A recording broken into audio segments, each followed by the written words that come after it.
ಕುಮಟಾ ಪಟ್ಟಣದಲ್ಲಿ ಸರ್ಕಾರದ ಕ್ರೀಡಾಂಗಣಗಳಿಲ್ಲ. ಹೀಗಾಗಿ ಸರ್ಕಾರದ ಮೇಲೆ ಒತ್ತಡ ಹೇರಿ ಅಧಿಕಾರಿಗಳ ಜೊತೆ ಮಾತುಕತೆ ನಡೆಸಿ ಮೂರೂರು ಗುಡ್ಡದ ಮೇಲೆ 15 ಎಕರೆ ಅರಣ್ಯ ಇಲಾಖೆಯ ಜಾಗ ಪಡೆದು ಸುಸಜ್ಜಿತ ಕ್ರೀಡಾಂಗಣ ನಿರ್ಮಾಣ ಮಾಡಲು ಅಗತ್ಯ ಕ್ರಮ ವಹಿಸಲಾಗುವುದೆಂದು ಶಾಸಕ ದಿನಕರ್ ಶೆಟ್ಟಿ ಭರವಸೆ ನೀಡಿದರು. ಕುಮಟಾ ಪಟ್ಟಣದ ಮಹಾತ್ಮ ಗಾಂಧಿ ಕ್ರೀಡಾಂಗಣದಲ್ಲಿ ಜಿಲ್ಲಾ ಪಂಚಾಯತ್, ಸಾರ್ವಜನಿಕ ಶಿಕ್ಷಣ ಇಲಾಖೆ, ಕ್ಷೇತ್ರ ಶಿಕ್ಷಣಾಧಿಕಾರಿಗಳ ಕಾರ್ಯಾಲಯ ಕುಮಟಾ ಇವರ ಆಶ್ರಯದಲ್ಲಿ ಮಂಗಳವಾರ ನಡೆದ ಕುಮಟಾ ವಲಯ ಮಟ್ಟದ ಹಿರಿಯ ಪ್ರಾಥಮಿಕ ಶಾಲೆಗಳ 14 ವರ್ಷ ವಯೋಮಿತಿಯ ವಿದ್ಯಾರ್ಥಿಗಳ ಕ್ರೀಡಾಕೂಟಕ್ಕೆ ಚಾಲನೆ ನೀಡಿ ಮಾತನಾಡಿದ ಅವರು, ಈಗಿರುವ ಮಣಕಿ ಮೈದಾನ ಗಿಬ್ ಹೈಸ್ಕೂಲ್ನವರದ್ದು. ಹೀಗಾಗಿ ಮೂರೂರು ಗುಡ್ಡದ ಮೇಲೆ ಕ್ರೀಡಾಂಗಣ ನಿರ್ಮಾಣಕ್ಕೆ ಸಂಕಲ್ಪ ಮಾಡಿದ್ದೇನೆ. ಸರ್ಕಾರದ ವತಿಯಿಂದ ಕ್ರೀಡಾಂಗಣ ಇಲ್ಲ. ಇದು ಗಿಬ್ ಹೈಸ್ಕೂಲ್ ನವರದ್ದು. ಇವರು ಯಾವುದೇ ಅಭಿವೃದ್ಧಿಯನ್ನ ಮಾಡ್ಲಿಕ್ಕೆ ಸ್ವಲ್ಪ ಹಿಂದೇಟ್ ಹಾಕ್ತಾ ಇದ್ದಾರೆ. ಯಾವ ಕಾರಣನೂ ಗೊತ್ತಿಲ್ಲ. ನಾನು ಈಗಾಗಲೇ ಸರ್ಕಾರದ ಮೇಲೆ ಒತ್ತಡವನ್ನ ತಂದು ಅಧಿಕಾರಿಗಳ ಜೊತೆ ಮಾತನಾಡಿ ಮೂರೂರು ಗುಡ್ಡದ ಮೇಲೆ ಸುಮಾರು 15 ಎಕರೆ ಅರಣ್ಯ ಇಲಾಖೆಯ ಜಾಗವನ್ನ ನಾವು ಪಡ್ಕೊಂಡು ಅಲ್ಲಿ ಉತ್ತಮವಾದಂತ ಕ್ರೀಡಾಂಗಣವನ್ನ ಅಲ್ಲಿಯ ಕ್ರೀಡಾಂಗಣದಲ್ಲಿ ಕ್ರಿಕೆಟ್ ಹೊರತುಪಡಿಸಿ ಉಳಿದೆಲ್ಲ ಕ್ರೀಡೆಗಳಿಗೆ ಅವಕಾಶ ಕಲ್ಪಿಸಲಾಗುವುದು. Running track, volleyball, table tennis, badminton, high jump, long jump ಹೀಗೆ ಎಲ್ಲಾ ಕ್ರೀಡೆಗಳಿಗೆ ಅನುಕೂಲವಾಗುವಂತೆ ಕ್ರೀಡಾಂಗಣ ನಿರ್ಮಿಸಲು ಈಗಾಗಲೇ ಸ್ಥಳವನ್ನ ಪರಿಶೀಲನೆ ನಡೆಸಿದ್ದೇನೆ. ಜೊತೆಗೆ ಡಿಎಫ್ಒ ಸಂಬಂಧಪಟ್ಟ ಮುಖ್ಯಸ್ಥರ ಬಳಿಯೂ ಮಾತನಾಡಿದ್ದೇನೆ.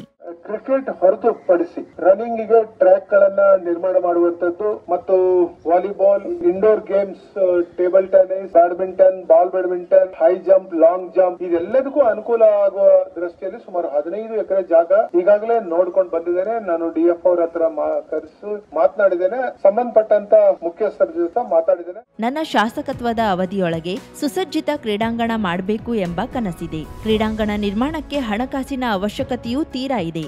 ಬಹಳ ಕಷ್ಟದಾಯಕ ಕೆಲಸವಾದ್ರೂ ಹಠಕ್ಕೆ ಬಿದ್ದಾದ್ರೂ ಕ್ರೀಡಾಂಗಣ ನಿರ್ಮಿಸುತ್ತೇನೆ. ನನ್ನ ಈ ಒಂದು ಪಿರಿಯಡ್ ಒಳಗಡೆ ಅದನ್ನ ಮಾಡಿ ನಿರ್ಮಾಣ ಮಾಡಬೇಕು ಅಂತ ಸ್ವಲ್ಪ ಕಷ್ಟದ ಕೆಲಸ ಇದೆ. ಅದಕ್ಕೆ ಹಣಕಾಸಿನ ಸಮಸ್ಯೆನೂ ಬೇಕಾಗ್ತದೆ. ಹೊಲನಗದ್ದೆ ಕ್ರೀಡಾಂಗಣ ಯೋಗ್ಯ ಎಂದುಕೊಳ್ಳಲಾಗಿತ್ತು. ಆದ್ರೆ ಅಲ್ಲಿನ ಜನಸಮೂಹ ಕ್ರಿಕೆಟ್ ಹೊರತು ಬೇರೆ ಯಾವುದೇ ಕ್ರೀಡೆಗೆ ಅವಕಾಶವಿಲ್ಲ ಎಂದಿದ್ದಾರೆ. ಹೀಗಾಗಿ ಅದನ್ನ ಅಲ್ಲಿಗೆ ಕೈಬಿಟ್ಟಿದ್ದೇನೆ. ಹೊಲನಗದ್ದೆ ಕಡ್ಲೆಲ್ ಸಹ ಗ್ರೌಂಡ್ ಬಹಳ ಉತ್ತಮವಾದಂತ ಗ್ರೌಂಡ್ ಇತ್ತು, ಅಲ್ಲಿ ಮಾಡಬಹುದು ಅನ್ನುವಂತ ವಿಚಾರವನ್ನು ಮಾಡಿದೆ. ತಗೊಂಡೋಗಿ ಅಧಿಕಾರಿಗಳಿಗೆ ತೋರಿಸಿದೆ. ಜನಸಮೂಹಕ್ಕೆ ಅಲ್ಲಿ ಕ್ರಿಕೆಟ್ ಬಿಟ್ಟರೆ ಬೇರೆ ಯಾವುದಕ್ಕೂ ಅವ್ರು ಪರ್ಮಿಷನ್ ಕೊಡೋದಿಲ್ಲ ಅಂತ ತಿಳಿದು ಅದನ್ನ ಡ್ರಾಪ್ ಮಾಡಿದ್ದೇನೆ. ಮೂರೂರು ಗುಡ್ಡದ ಜಾಗವನ್ನ ಅಂತಿಮವಾಗಿ ಆಯ್ಕೆ ಮಾಡಲಾಗಿದೆ. ಹೋದಲ್ಲೆಲ್ಲ ಭಾಷಣ ಬಿಯ್ಯುವುದೇ ಆಗಿದೆ ಬಿಟ್ರೆ ಕ್ರೀಡಾಪಟುಗಳಿಗೆ ಬೇಕಾದ ಸೌಲಭ್ಯವನ್ನ ಪ್ರಾಮಾಣಿಕವಾಗಿ ದೊರಕಿಸಿಕೊಡುವಲ್ಲಿ ನಾವು ಎಡವಿದ್ದೇವೆ ಎಂದರು. ಗುಡ್ಡದ ಮೇಲೆ ಮಾಡಬೇಕು ಅನ್ನುವಂಥದ್ದನ್ನ ಅದನ್ನು ಮಾಡಿದ್ರೆ ಬಹುಶಃ ಕ್ರೀಡಾಪಟುಗಳು ಸಾಕಷ್ಟು ಸಾರಿ ಬಂದು ಕೇವಲ ಭಾಷಣವನ್ನ ಮಾಡಿಕೊಂಡು ಹೋಗ್ತೇವೆ ಬಿಟ್ರೆ ಅವರಿಗೆ ಬೇಕಾದಂತ ಸವಲತ್ತನ್ನ ಕೊಡುವಂತದ್ರ ಬಗ್ಗೆ ನಾವು ಪ್ರಾಮಾಣಿಕವಾದಂತ ಪ್ರಯತ್ನ ನಾವು ಇಲ್ಲಿ ತನಕ ನಾವು ಯಾರು ಮಾಡ್ಲಿಕ್ಕೆ ಆಗ್ಲಿಲ್ಲ ಎನ್ನುವಂಥದ್ದನ್ನ. ಶ್ರೀಮಂತಿಕೆ ಇದ್ರೆ ಸಾಲದು, ಆರೋಗ್ಯ ಚೆನ್ನಾಗಿರ್ಬೇಕು. ಆರೋಗ್ಯಕರ ವಾತಾವರಣ ಇರಬೇಕಾದ್ರೆ ಇಂತಹ ಕ್ರೀಡೆಗಳು ಅವಶ್ಯವಾಗಿ ನಡೆಯುತ್ತಿರಬೇಕು. ಶ್ರೀಮಂತನ ಹತ್ರ ದುಡ್ಡಿದ್ರೆ ಅವರಿಗೆ ಆರೋಗ್ಯನೇ ಚೆನ್ನಾಗಿಲ್ಲದಿದ್ರೆ ಏನು ಮಾಡ್ಲಿಕ್ಕೆ ಆಗುದಿಲ್ಲ. ಹೀಗಾಗಿ ಆರೋಗ್ಯ ಚೆನ್ನಾಗಿರ್ಬೇಕಾದ್ರೆ ಇಂಥ ಕ್ರೀಡಾಕೂಟ ಅವಶ್ಯಕತೆ ಅನ್ನುವಂಥದ್ದನ್ನ ನಾವು ಅನೇಕ ಸಂದರ್ಭದಲ್ಲಿ ಹೇಳ್ತಾ ಬಂದಿದ್ದೇವೆ. ವಿದ್ಯಾರ್ಥಿಗಳಿಗೆ ತಾನು ಒಳ್ಳೆಯ ಕ್ರೀಡಾಪಟು ಆಗಬೇಕು ಎಂಬ ತುಡಿತ ಇರುತ್ತದೆ. ಆದರೆ ಶಾಲೆಗಳಲ್ಲಿ ಮಕ್ಕಳಿಗೆ ವಾರದಲ್ಲಿ 2-3 ಅವಧಿಯ ಕ್ರೀಡಾಕೂಟ ತರಬೇತಿ ನಡೆಸಲು ಸರ್ಕಾರ ತೀರ್ಮಾನಿಸಿದ್ದು ಇನ್ನೂ ಹೆಚ್ಚಿನ ಕಾಲಾವಕಾಶ ನಡೆಸಬೇಕು ಎಂದು ಆಗ್ರಹಿಸಿದ್ರು. ಕ್ರೀಡಾಪಟುಗಳು ಅವರಿಗೆ ಆಸಕ್ತಿ ಇರ್ತದೆ, ಒಳ್ಳೆಯ ಕ್ರೀಡಾಪಟು ಆಗ್ಬೇಕು ಎನ್ನುವಂತ ಭಾವನೆಗಳಿರ್ತವೆ. ಆದ್ರೆ ಸರ್ಕಾರ ಎಲ್ಲೋ ಪ್ರತಿ ದಿನ ಶಾಲೆಯಲ್ಲಿ ವಾರಕ್ಕೆ 2 ಅಥವಾ 3 ಪಿರಿಯಡ್ಗಳನ್ನ ಅಷ್ಟೇ ಅವರಿಗೆ ಟ್ರೈನಿಂಗ್ ಕೊಡುವಂತದ್ದನ್ನ ಮಾಡ್ತೇವೆ ನಾವು. ಅದು ಸಾಕಾಗುದಿಲ್ಲ ಎನ್ನುವಂಥದ್ದನ್ನ, ಅದಕ್ಕೆ ಇನ್ನೂ ಹೆಚ್ಚಿನ ವ್ಯವಸ್ಥೆಗಳನ್ನ ನಾವು ಸರ್ಕಾರದ ಮೂಲಕ ಮಾಡಿಕೊಟ್ರೆ ಉತ್ತಮವಾದಂತ ಕ್ರೀಡಾಪಟುಗಳು ನಿರ್ಮಾಣ ಆಗ್ಲಿಕ್ಕೆ ಸಾಧ್ಯ ಆಗ್ತದೆ ಎನ್ನುವಂಥದ್ದನ್ನ. ದೇವಗಿರಿ ಗ್ರಾಮ ಪಂಚಾಯತ್ ಉಪಾಧ್ಯಕ್ಷ ಎಸ್ಟಿ ನಾಯ್ಕ್ ಮಾತನಾಡಿ, ಧಾರೇಶ್ವರ ಸರ್ಕಾರಿ ಹಿರಿಯ ಪ್ರಾಥಮಿಕ ಶಾಲೆಯ ಎಸ್ಡಿಎಂಸಿ ಬಳಗ, ಶಿಕ್ಷಕ ಬಳಗ ವಲಯ ಮಟ್ಟದ ಕ್ರೀಡಾಕೂಟ ನಡೆಸಲು ಎಲ್ಲಾ ರೀತಿಯ ಸಹಕಾರ ನೀಡಿದೆ. ಕ್ರೀಡಾಕೂಟಗಳು ಮಕ್ಕಳ ಯಶಸ್ಸಿಗೆ ಮೆಟ್ಟಿಲು ಎಂದರು. ಬಿಇಒ ಉದಯ್ ನಾಯ್ಕ್, ದೇವಗಿರಿ ಗ್ರಾಮ ಪಂಚಾಯತ್ ಅಧ್ಯಕ್ಷೆ ವೀಣಾ ದುರ್ಗೇಕರ್, ಸದಸ್ಯರಾದ ಪಾಂಡುರಂಗ್ ಪಟ್ಗಾರ್, ದಿನಕರ್ ಭಂಡಾರಿ, ಬಿಆರ್ಸಿ ವಿಜಯಲಕ್ಷ್ಮಿ, ಕಿರಣ್ ನಾಯ್ಕ್, ಮುಖ್ಯಾಧ್ಯಾಪಕ ದೇವು ಎಸ್ ಮುಕ್ರಿ, ಎಲ್ಲಾ ಶಿಕ್ಷಕ ವೃಂದದವರು ಹಾಗೂ ಪಾಲಕರು, ವಿದ್ಯಾರ್ಥಿಗಳು ಉಪಸ್ಥಿತರಿದ್ದರು. ಧರ್ಮಸ್ಥಳಕ್ಕೆ ಬಿಜೆಪಿ ಕೈಗೊಂಡಿರುವುದು ಧರ್ಮಯಾತ್ರೆಯಲ್ಲ, ರಾಜಕೀಯ ಯಾತ್ರೆ ಎಂದು ಮುಖ್ಯಮಂತ್ರಿ ಸಿದ್ದರಾಮಯ್ಯ ಅಭಿಪ್ರಾಯಪಟ್ಟರು. ಮೈಸೂರಿನಲ್ಲಿ ಮಾಧ್ಯಮದವರೊಂದಿಗೆ ಮಾತನಾಡಿದ ಅವರು, ಧರ್ಮಸ್ಥಳ ಪ್ರಕರಣಕ್ಕೆ ಸಂಬಂಧಿಸಿದಂತೆ ಎಸ್ಐಟಿ ತನಿಖೆ ನಡೆಯುತ್ತಿದೆ. ಬಿಜೆಪಿ ಈಗ ಎನ್ಐಎ ತನಿಖೆಗೆ ಒತ್ತಾಯಿಸುತ್ತಿದ್ದಾರೆ. ಹಾಗಾದರೆ ನಮ್ಮ ಪೊಲೀಸರ ಮೇಲೆ ಬಿಜೆಪಿಯವರಿಗೆ ನಂಬಿಕೆ ಇಲ್ಲವೇ ಎಂದು ಮುಖ್ಯಮಂತ್ರಿಗಳು ಪ್ರಶ್ನಿಸಿದ್ರು. ಎಸ್ಐಟಿ ರಚನೆಯಾದ ಪ್ರಾರಂಭದಲ್ಲಿ ಎನ್ಐಎ ತನಿಖೆ ಮಾಡಿ ಎನ್ನಲಿಲ್ಲ. ಇದು ಧರ್ಮಯಾತ್ರೆ ಅಲ್ಲ, ರಾಜಕೀಯ ಯಾತ್ರೆ. SIT ತನಿಖೆ ಮಾಡ್ತಾ ಇದೆ. ನಮ್ಮ ಪೊಲೀಸ್ನವ್ರ ಮೇಲೆ ನಂಬಿಕೆ ಇಲ್ಲ. NIA ಮಾಡಿ ಅಂತ ಹೇಳ್ತಾರೆ ಅಲ್ವಾ, ತನಿಖೆ ಮಾಡಿ ಅಂತ. ಇದು ತನಿಖೆ ನಡೀತಾ ಇರೋದು ಯಾವುದು? ಅವ್ರು ಕೇಳ್ತಾ ಇರೋದು ಯಾವುದು? ತನಿಖೆ ಮಾಡೋರು ಪೊಲೀಸ್ನವರೇ ಅಲ್ವಾ? ನಮ್ಮ ಪೊಲೀಸ್ನವ್ರ ಮೇಲೆ ನಂಬಿಕೆ ಇಲ್ಲ ಇವರಿಗೆ. ಬಿಗಿನಿಂಗ್ ನಲ್ಲಿ ಇವರು ತನಿಖೆ ಮಾಡಿ ಅಂತ ಹೇಳಿದ್ರ, ಸ್ವಲ್ಪ ದಿನದವರೆಗೆ ತನಿಖೆ ಮಾಡಿ ಅಂತ ಹೇಳಲೇ ಇಲ್ಲ. ನಂತರ ದೇಹಗಳು ಸಿಗದೆ ಹೋದಾಗ ಒತ್ತಾಯಿಸುತ್ತಿದ್ದಾರೆ. ಧರ್ಮಸ್ಥಳದ ಧರ್ಮಾಧಿಕಾರಿ ವೀರೇಂದ್ರ ಹೆಗಡೆಯವರೇ ಸ್ವತಃ ಸತ್ಯ ಹೊರಬರಲಿ ಎಂದು SIT ರಚನೆಯನ್ನ ಸ್ವಾಗತಿಸಿದ್ದಾರೆ. ಆಮೇಲೆ ಡೆಡ್ ಬಾಡಿ ಸಿಕ್ಕದೆ ಹೋದ್ಮೇಲೆ ಶುರು ಮಾಡಿದ್ರು ತನಿಖೆ ಮಾಡಿ ಅಂತ. ಅಲ್ಲಿವರೆಗೆ ತನಿಖೆ ಮಾಡಲಿಲ್ಲ. ಈಗ ವೀರೇಂದ್ರ ಹೆಗ್ಡೆಯವರು ಏನಂತ ಹೇಳಿದ್ದಾರೆ? ಸ್ವಾಗತ ಮಾಡಿದ್ದಾರೆ. ಮತ್ತೆ ಇವರು ಏನು ಮಾಡೋದು? ಯಾರ ಮೇಲೆ ದೂರಿದೆ ಅವರೇ ಸ್ವಾಗತ ಮಾಡಿದ್ದಾರೆ. ಸತ್ಯ ಹೊರಗಡೆ ಬರಬೇಕು, ಸತ್ಯ ಗೊತ್ತಾಗಬೇಕು ಜನಗಳಿಗೆ. ನಮ್ಮ ಮೇಲಿನ ಅನುಮಾನದ ತೂಗುಗತ್ತಿ ನಿವಾರಣೆಯಾಗಬೇಕೆಂದಿದ್ದಾರೆ. SIT ತನಿಖೆ ಸ್ವತಂತ್ರವಾಗಿ ಮಾಡುತ್ತಿದ್ದು ನಾವ್ಯಾರೂ ಅದರಲ್ಲಿ ಹಸ್ತಕ್ಷೇಪ ಮಾಡಿಲ್ಲ. ಸತ್ಯ ಹೊರಬರಬೇಕು ಎಂದರು. ಇವರು ನಮ್ಮ ಮೇಲೆ ಇದ್ದಂತ ಅನುಮಾನದ ತೂಗುಗತ್ತಿ ಪರಿಹಾರ ಆಗಬೇಕು ಅಂತ ಹೇಳಿದ್ದಾರೆ ಅವರೇ. ನಾವು ತನಿಖೆ ಮಾಡಿಸ್ತಾ ಇದ್ದೀವಿ. ನಾವು ಯಾರು ಇಂಟರ್ಫಿಯರ್ ಆಯ್ತಾ ಇಲ್ಲ. ತನಿಖೆ ಅದು ಸ್ವತಂತ್ರವಾಗಿ ಮಾಡ್ತಾ ಇದ್ದಾರೆ. ಸತ್ಯ ಹೊರಗಡೆ ಬರಲಿ, ಗೊತ್ತಾಗ್ಲಿ. ಹೊರ ದೇಶಗಳಿಂದ ಇದಕ್ಕಾಗಿ ಹಣ ಬಂದಿದೆ ಎಂಬ ಬಿಜೆಪಿ ಆರೋಪದ ಕುರಿತು ಸುದ್ದಿಗಾರರ ಪ್ರಶ್ನೆಗೆ ಪ್ರತಿಕ್ರಿಯೆ ನೀಡಿದ ಮುಖ್ಯಮಂತ್ರಿಗಳು ಬಿಜೆಪಿಯವರಿಗೆ ಹಣ ಬಂದಿದೆ ಎಂದರು. ವಿರೋಧಿಗಳು ಟೀಕೆಯನ್ನ ಮಾಡಲಿ, ಆದ್ರೆ ಎಲ್ಲಾ ವಿಷಯಗಳನ್ನ ರಾಜಕೀಯವಾಗಿ ಬಳಸಲು ಹೋಗಬಾರದು. ಇದರಲ್ಲಿ ಸತ್ಯವಿಲ್ಲ ಎಂದರು. ಬಿಜೆಪಿಯವ್ರಿಗೆ ಇಷ್ಟೆಲ್ಲ ಮಾಡಬೇಕಾದ್ರೆ ಎಲ್ಲಿಂದ ಬರ್ತದೆ ದುಡ್ಡು? ಇವ್ರಿಗೆ ಯಾರು ಕೊಡೋರು? ಇವ್ರಿಗೆ ರಾಜಕೀಯವಾಗಿ ಎಲ್ಲ ವಿಚಾರಗಳನ್ನು ರಾಜಕೀಯವಾಗಿ ಬಳಸಕ್ ಹೋಗ್ಬಾರ್ದು. ರಾಜಕೀಯ ಮಾಡಲಿ, ವಿರೋಧ ಪಕ್ಷದವರು ಟೀಕೆ ಮಾಡಲಿ ಸರ್ಕಾರದ ಮೇಲೆ, ಬಟ್ ಎಲ್ಲಾನು ರಾಜಕೀಯಗೊಳಿಸಬಾರ್ದು. ಇವರು ರಾಜಕೀಯಕ್ಕೋಸ್ಕರ ಮಾಡ್ತಾ ಇದ್ದಾರೆ. ಇದರಲ್ಲಿ ಸತ್ಯ ಏನಿಲ್ಲ, ಅಸತ್ಯ ಇರ್ತಕ್ಕಂಥ. ಸೌಜನ್ಯ ಪ್ರಕರಣವನ್ನ CBIಗೆ ಹಸ್ತಾಂತರ ಮಾಡಬೇಕೆಂದು ಬಿಜೆಪಿ ಒತ್ತಾಯಿಸುತ್ತಿರುವ ಬಗ್ಗೆ ಮಾತನಾಡಿದ ಮುಖ್ಯಮಂತ್ರಿಗಳು, CBI ಕೇಂದ್ರ ಸರ್ಕಾರದ ಅಧೀನದಲ್ಲಿದ್ದು ಅವರು ತನಿಖೆ ಮಾಡಿ ವರದಿ ಕೊಟ್ಟಿದ್ದಾರೆ. ಈಗ ಸರ್ವೋಚ್ಚ ನ್ಯಾಯಾಲಯಕ್ಕೆ ಹೋಗಬೇಕೆಂದು ಬಿಜೆಪಿ ಹೇಳುತ್ತಿದೆ. ಸೌಜನ್ಯ ಪ್ರಕರಣದಲ್ಲಿ ವೀರೇಂದ್ರ ಹೆಗಡೆ ಅವರ ಮೇಲೆ ಆರೋಪವಿದೆ. CBI ಯಾರ ಅಧೀನದಲ್ಲಿರೋದು? ಅವರು ತನಿಖೆ ಮಾಡಿ ವರದಿ ಕೊಟ್ಟಿದ್ದಾರೆ. ಈಗ ಸುಪ್ರೀಂ ಕೋರ್ಟ್ಗೆ ಹೋಗಿ ಅಂತ ಹೇಳ್ತಾ ಇರೋರು ಯಾರು? ಇವರೇ. ಅದರಿಂದ ಏನಂತ ಹೇಳೋದು? ಸೌಜನ್ಯ ಕೇಸು ಯಾರ ಮೇಲೆ ಆರೋಪ ಮಾಡ್ತಾ ಇರೋದು? ಹಾಗಾದ್ರೆ ಬಿಜೆಪಿ ಯಾರ ಪರ ಇದ್ದಾರೆ ಎಂದು ಪ್ರಶ್ನಿಸಿದ್ರು. ಒಂದು ಕಡೆ ವೀರೇಂದ್ರ ಹೆಗಡೆಯವರ ಪರ ಎನ್ನುತ್ತಾರೆ, ಮತ್ತೊಂದು ಕಡೆ ಸೌಜನ್ಯ ಪರ ಎನ್ನುತ್ತಾರೆ ಎಂದು ಹೇಳಿದ್ರು. ಯಾರ ಪರ? ಒಂದ್ ಕಡೆ ವೀರೇಂದ್ರ ಹೆಗಡೆಯವ್ರ ಪರ ಅಂತ ಹೇಳ್ತಾರೆ, ಇನ್ನೊಂದ್ ಕಡೆ ಸೌಜನ್ಯ ಪರ ಅಂತ ಹೇಳ್ತಾರೆ. ಯಾರ ಪರ ಇರೋದು ಇವರು? ಒಂದು ಕಡೆ ವೀರೇಂದ್ರ ಹೆಗಡೆಯವರಿಗೆ ಜೈಕಾರ ಹಾಕುತ್ತಾರೆ, ಮತ್ತೊಂದು ಕಡೆ ಸೌಜನ್ಯ ಪರ ಇರುವುದಾಗಿ ಹೇಳುತ್ತಾರೆ. ನಿಜವಾಗಿಯೂ ಇವರು ಯಾರ ಪರ ಇದ್ದಾರೆ ಎಂದು ಪ್ರಶ್ನಿಸಿದ್ರು. CBI ಯಾರ ಅಧೀನದಲ್ಲಿ ಇರೋದಯ್ಯ? ಇವರು ಕೇಂದ್ರ ಸರ್ಕಾರದ ಏಜೆನ್ಸಿನೇ ಎಲ್ಲ ಮಾಡಿರೋದು, ತನಿಖೆ ಏಜೆನ್ಸಿ. ಈಗ ಸುಪ್ರೀಂ ಕೋರ್ಟ್ಗೆ ಹೋಗ್ತೀವಿ ಅಂತಾರೆ. ಹೋಗೋದು ಬಿಡೋದು ಸೌಜನ್ಯ ಫ್ಯಾಮಿಲಿಗೆ ಸೇರಿದ್ದು. ಇವರು ಯಾರ ಪರ ಇದ್ದಾರೆ? ಒಂದ್ ಕಡೆ ವೀರೇಂದ್ರ ಹೆಗ್ಡೆ ಅವರಿಗೆ ಜೈಕಾರ ಹಾಕ್ತಾರೆ, ಇನ್ನೊಂದ್ ಕಡೆ ಸೌಜನ್ಯ ಎತ್ಕಿಡ್ತಾರೆ. ಇವ್ರು ಯಾರ ಪರ ಇದ್ದಾರೆ? 12 ವರ್ಷಗಳ ಅಪಹರಣವಾಗಿರುವುದನ್ನ ಕಣ್ಣಾರೆ ನೋಡಿದ್ದೇನೆ ಎಂದು SITಗೆ ಮಹಿಳೆಯೊಬ್ಬರು ದೂರು ನೀಡಿರುವ ಬಗ್ಗೆ ಮಾತನಾಡಿ, ಇದನ್ನ CBI ತನಿಖೆ ನಡೆದಾಗ ಏಕೆ ಹೇಳಲಿಲ್ಲ? ಸತ್ಯ ಗೊತ್ತಿದ್ದ ಮೇಲೆ ಅದನ್ನ ಮುಚ್ಚಿಡುವುದು ಅಪರಾಧ. SIT ತನಿಖೆ ಮಾಡ್ತಾ ಇದೆ, ಸತ್ಯ ಹೊರಗಡೆ ಬರಲಿ, ತನಿಖೆ ಮುಗಿಲಿ. ಬಿಜೆಪಿ ಮಾಡಿರುವ ಆರೋಪಗಳಿಗೆ ಪ್ರತಿಕ್ರಿಯೆ ನೀಡಿದ ಸಿಎಂ, ದಿವಾನ್ ಮಿರ್ಜಾ ಇಸ್ಮಾಯಿಲ್ ಅವರನ್ನ ಮಹಾರಾಜರು ಅಂಬಾರಿ ಮೇಲೆ ಕೂಡಿಸಿಕೊಂಡು ಮೆರವಣಿಗೆ ಮಾಡುತ್ತಿದ್ರು. ಆಗ RSS ಹಾಗೂ ಬಿಜೆಪಿಯವರು ಎಲ್ಲಿ ಹೋಗಿದ್ರು? ಮಿರ್ಜಾ ಇಸ್ಮಾಯಿಲ್ ಗೊತ್ತಾ ನಿಮಗೆ? ಏನಾಗಿದ್ರು? ಅವ್ರನ್ನ ಮಹಾರಾಜರು ಅಂಬಾರಿ ಮೇಲೆ ಕುಳಿಸ್ಕೊಂಡು ಮೆರವಣಿಗೆ ಮಾಡ್ತಿದ್ರು. ಆಗ ಈ RSSನವರು ಬಿಜೆಪಿಯವರು ಎಲ್ಲಿ ಹೋಗಿದ್ರು?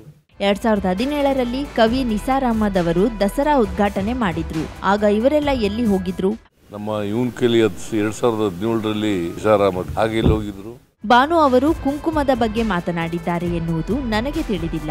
ಅವರೊಬ್ಬ ಕನ್ನಡದ ಬರಹಗಾರ್ತಿ. ಕನ್ನಡದ ಮೇಲೆ ಅಭಿಮಾನವಿಲ್ಲದೆ ಇದ್ರೆ ಪ್ರೀತಿ ಇಲ್ಲದೆ ಬರೆಯಲು ಸಾಧ್ಯವೇ ಎಂದು ಪ್ರಶ್ನಿಸಿದ್ರು. ಕುಂಕುಮ ಮಾತಾಡಿದ್ರು ಎಲ್ಲೋ ಗೊತ್ತಿಲ್ಲ.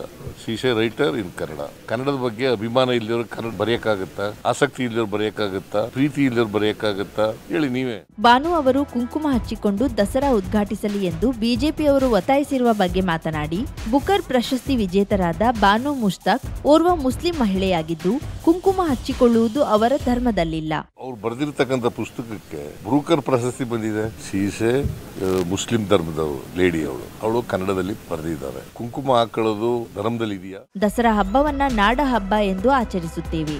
ಬೇರೆ ಧರ್ಮದವರನ್ನ ಉದ್ಘಾಟಕರನ್ನಾಗಿ ಆಹ್ವಾನಿಸಿದ್ರೆ ಕುಂಕುಮ ಹಚ್ಚಿಕೊಂಡು ಬನ್ನಿ, ಹಿಂದೂಗಳಾಗಿ ಎನ್ನುವುದು ತರವಲ್ಲ ಎಂದರು. ಮುಸ್ಲಿಂ ಗುರುಗಳು ನಾನು ಮುಷ್ತಾಕ್ ಅವರ ವಿರುದ್ಧ ಫತ್ವಾ ಹೊರಡಿಸಿಲ್ಲ ಎಂದು ಈಗಾಗಲೇ ಸ್ಪಷ್ಟಪಡಿಸಿದ್ದಾರೆ ಎಂದು ಮುಖ್ಯಮಂತ್ರಿಗಳು ಮಾಧ್ಯಮದವರ ಪ್ರಶ್ನೆಗೆ ಉತ್ತರಿಸಿದ್ರು. ಹಾಗಾದ್ರೆ ಇನ್ನೊಂದು ಧರ್ಮದವ್ರನ್ನ ನಾಡ ಹಬ್ಬ ಅಂತ ಮಾಡ್ತೀವಿ ಮೈಸೂರು ದಸರಾ. ಇನ್ನೊಂದು ಧರ್ಮದವ್ರನ್ನ ಕರೆದ್ರೆ ನೀವು ಕುಂಕುಮ ಹಾಕಬರ್ರಿ ಅಂತಂದ್ರೆ ಹಿಂದೂಗಳಾಗ್ಬಿಡಿ ನೀವು ಅಂತಂದ್ರೆ ಮುಸ್ಲಿಂ ಗುರುಗಳು ಹೇಳಿದಾರಲ್ಲ, ಫತ್ವಾ ಏನು ಹೊರಡಿಸಿಲ್ಲ ನಾವು.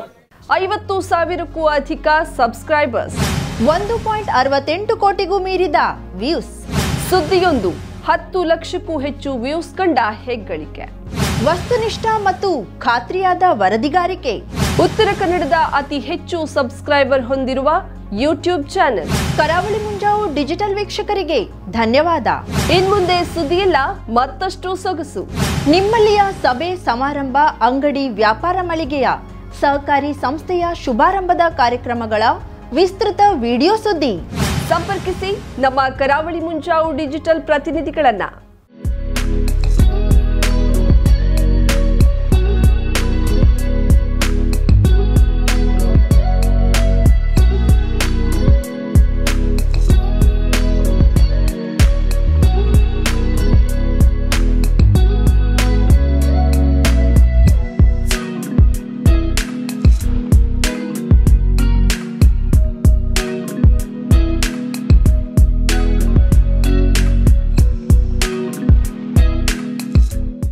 ಸಮಾರಂಭ ನಿಮ್ಮದು, ಸಂಭ್ರಮ ನಮ್ಮದು. ನೋಡ್ತಾ ಇರಿ ಕರಾವಳಿ ಮುಂಜಾವು ಡಿಜಿಟಲ್.